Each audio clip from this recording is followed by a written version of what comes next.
Suspense hangs over whether there will be a bilateral meeting between Prime Minister Modi and Chinese President Xi Jinping at the Kazan BRICS Summit in Russia.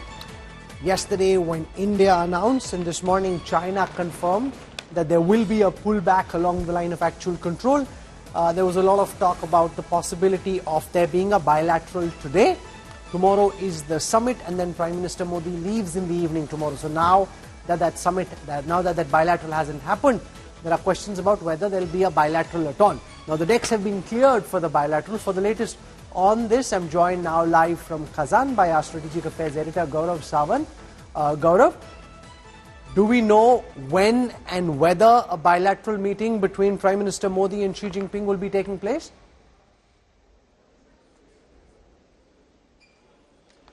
Rahul, we are told it's likely to take place in the next 24 hours and it could be earlier.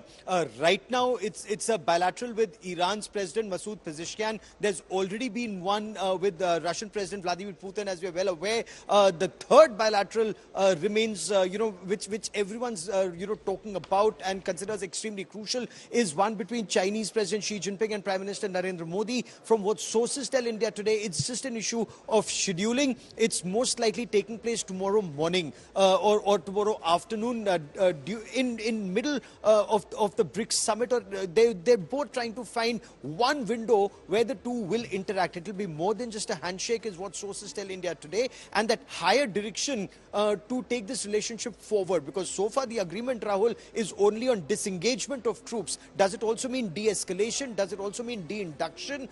Because that is something that India is very keen on, to ensure that there is no one accidental discharge of weapon, two weapons that can cause massive destruction, whether it's the artillery or the armor or the mechanized forces. They move back initially in terms of de-escalation and then move back to their peacetime locations in terms of de-induction.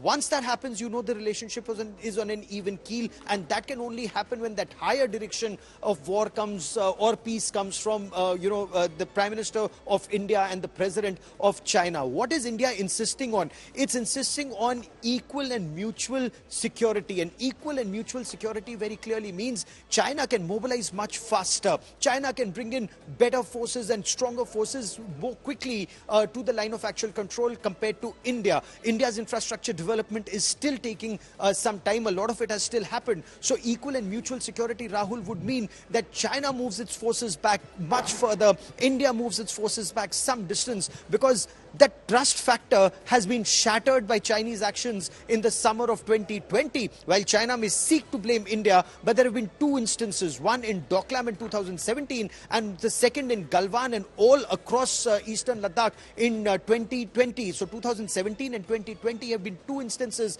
where all the agreements that India and China painstakingly arrived at between 1993 to 1996 to 2014 was unfortunately thrown out of the window. The Mahabalipuram, Wuhan declaration, all of them China completely ignored when its forces came charging forward to be stalled by the Indian forces virtually at the gates, on the north and south bank of Pengong Tso. But one crucial aspect, Rahul, has been India's QPQ or quid pro quo operations that had taken place on the Kailash Hills on north and south bank of Pengong Tso, which showed China two things. One, India has strength, and two, India is willing to use that strength to defend our borders. And the past 4 years, the mirror deployment has also indicated that.